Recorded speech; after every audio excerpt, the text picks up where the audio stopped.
الحمد لله رب العالمين، أشهد أن لا إله إلا الله وحده لا شريك له، وأشهد أن سيدنا ومولانا محمدًا عبده ورسوله. أما بعد، فأعوذ بالله من الشيطان الرجيم. بسم الله الرحمن الرحيم.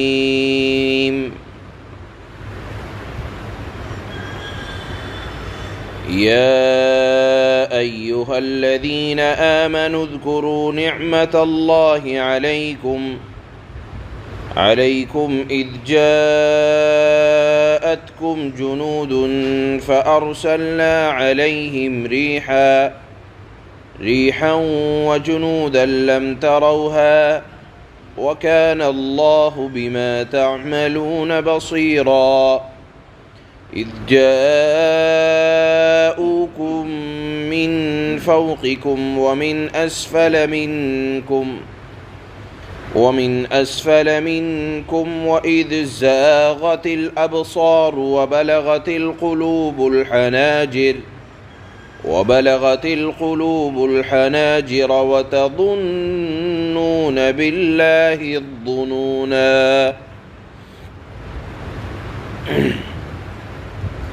صدق الله مولانا العلی العظیم.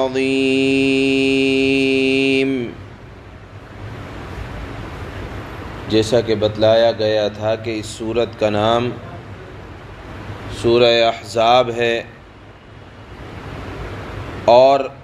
اب یہاں اس رکوع کے اندر اللہ غزوہ احزاب، جس کو جنگ خندق کہا جاتا ہے، اس کا واقعہ یاد دلانا چاہتے ہیں کہ اے ایمان والو، اللہ کی اس نعمت کو اپنے اوپر یاد کرو جب تم پر بہت سے لشکر چڑھائے تھے. یہ واقعہ جنگ خندق کا ہجرت کے چوتھے یا پانچویں سال پیش آیا، جب حضرت ابو سفیان، جو اس وقت تک ایمان نہ لائے تھے، ان کی سرکردگی میں تقریباً 12 سے 15 ہزار لشکر کی جماعت اور ساتھ میں مدینہ منورہ کے آس پاس رہنے والے یہودیوں نے اپنی اسلام دشمنی کو ظاہر کرتے ہوئے مدینہ منورہ پر حملہ کیا، اور پوری طاقت و قوت کے نشے میں یہ لشکر مکہ مکرمہ سے جب نکلا، اور آپ صلی اللہ علیہ وسلم کو ان کی طاقت کے بارے میں معلوم یہ ہوا کہ 12 سے 15 ہزار کا لشکر ہے، اور ساتھ میں یہودی بھی مل چکے ہیں، ساتھ میں برابر میں رہنے والی بستیاں بھی اس بڑے لشکر کا ساتھ دے رہی ہیں، تو آپ کی زبان سے ایک جملہ نکلا، حسبنا اللہ ونعم الوکیل، کہ ہمیں ہمارا اللہ کافی ہے جو ہمارا کارساز بھی ہے. علماء نے لکھا ہے کہ جب بڑی کوئی گھبراہٹ نظر آئے اور کہیں کسی طرح سے مدد بند نظر آئے سوائے اللہ کے، یہ جملہ کہنے سے بڑی تسلی ہوتی ہے. آپ علیہ الصلاۃ والسلام نے بھی یہی جملہ ارشاد فرمایا اور حضرات صحابہ اکرام سے مشورہ کیا. آپ جانتے ہیں، واقعہ مشہور ہے کہ حضرت سلمان فارسی رضی اللہ تعالی عنہ نے یہ مشورہ دیا کہ اہل فارس کا یہ دستور ہے کہ ایسے موقع پر وہ ایک شہر کے ایک کنارے پر جدھر سے آنے والا راستہ ہوتا ہے، اپنے آپ کو محفوظ کرنے کے لیے اور لشکر کو مجبور کرنے کے لیے ایک بڑی خندق کھود دیتے ہیں. آپ علیہ الصلاۃ والسلام کا لشکر 3000 صحابہ کے اوپر مشتمل ہے. آپ نے ان 3000 صحابہ کو لے کر اور ان کے مقابلے میں جو لشکر آ رہا ہے وہ تقریباً 15,000. چنانچہ آپ نے 3,000 صحابہ کو لے کر مدینہ کے شمال میں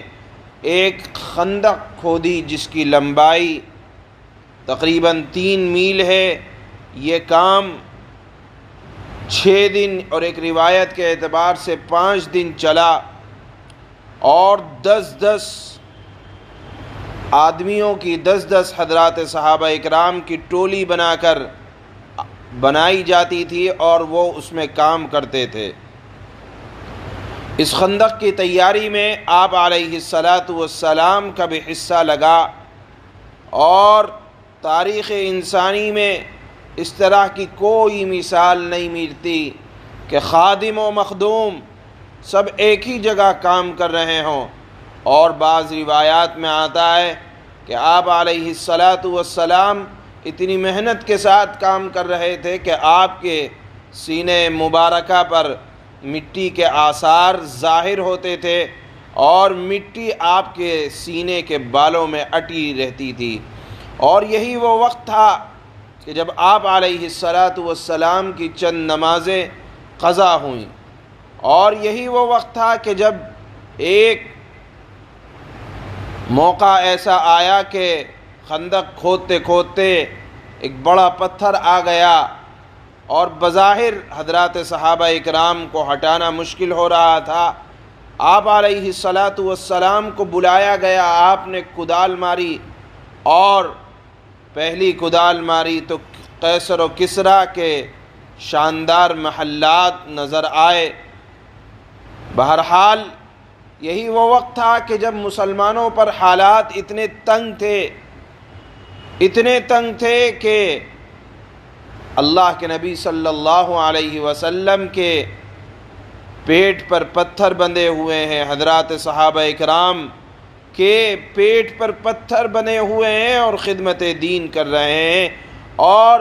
یہ شعر پڑھتے جا رہے ہیں: نحن الذین بایعوا محمدا علی الجہاد ما بقینا ابدا. ہم وہ ہیں جنہوں نے زندگی بھر کے لیے جناب رسول اللہ صلی اللہ علیہ وسلم کے ہاتھ پر جہاد کی بیعت کر لی ہے. گویا کہ حالات اتنے سخت کہ پوچھے اور نہ بتائے جائیں. آپ نے حضرات صحابہ اکرام کی یہ قربانی دیکھ کر ایک تاریخی جملہ ارشاد فرمایا اللہم لا عیش الا عیش الآخرہ فاغفر الانصار والمہاجرہ. خدایا عیش تو آخرت کی عیش ہے، پس تو انصار اور مہاجرین کی مغفرت فرما دے، انصار اور مہاجرین کو مغفرت سے نواز دے. بہرحال لمبی خندق کھودی، بے انتہا پریشان کن حالات،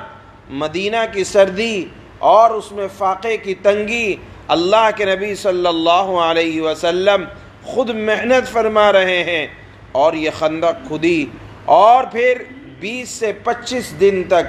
محاصرہ رہا. اللہ کے نبی صلی اللہ علیہ وسلم نے وہاں پڑاؤ ڈالے رہے، اور جب وہ قافلہ آیا اور مکہ والے اس طرح کی جنگ کے لیے ذہناً تیار نہیں تھے تو انہوں نے تیر برسانے شروع کیے. 25 دن یا ایک روایت کے اعتبار سے 1 مہینے تک یہ سلسلہ جاری رہا، اور پھر اللہ نے ان کو ہلاک اس طرح سے کیا کہ ایک ٹھنڈی برفیلی ہوائیں چلی جس سے ان کی دیگیں الٹ گئیں، ان کے خیمے پھٹ گئے، اور یہ مجبور ہو گئے واپس جانے کے لیے. اللہ نے یہاں مسلمانوں کی اس اعتبار سے مدد فرمائی، اسی کو اللہ بطور احسان کے کہتے ہیں کہ ایمان والو کبھی بھی مت گھبرانا، اللہ نے تو تمہاری اس وقت مدد کی تھی جب وَبَلَغَتِ الْقُلُوبُ الْحَنَاجِرَ، ایسا لگتا تھا کہ موت جو ہے گلوں میں آ کر اٹک گئی ہو. وَتَظُنُّونَ بِاللَّهِ الظُّنُونَ، اور کوئی بظاہر شکل نظر نہیں آتی تھی کہ ہم بچیں گے کس طرح سے. ایسی فوج تھی، لیکن اللہ نے ان کے اوپر آندھی اور طوفان بھیجا جس سے وہ لوگ پریشان ہو گئے اور واپس جانے پر مجبور ہو گئے۔ ہر طرف سے مدینہ منورہ کے اوپر قبائل عرب نے مل کر حملہ کیا تھا اور آنکھیں کھلی رہ گئی تھیں اور کلیجے منہ کو آنے لگے تھے، یعنی تنگی کا عالم اللہ نے یہاں فرمایا، اور گمان بھی نہیں تھا کہ اللہ کی مدد اترے گی کیسے۔ گویا کہ اللہ نے اپنے بارے میں ارشاد فرمایا کہ اہل ایمان کو اللہ کی رحمت سے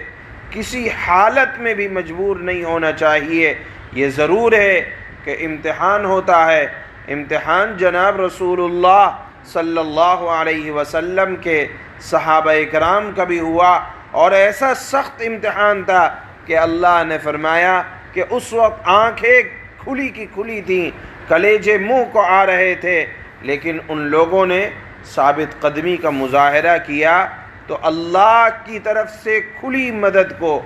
اپنی آنکھوں سے دیکھا۔ یہاں اللہ نے اپنی اسی مدد کا ذکر فرمایا ہے۔ چنانچہ اللہ فرماتے ہیں، يا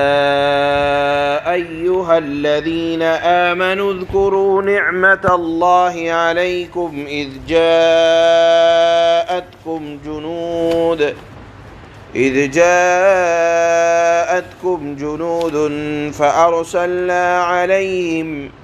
فأرسلنا عليهم ريحا وجنودا لم تروها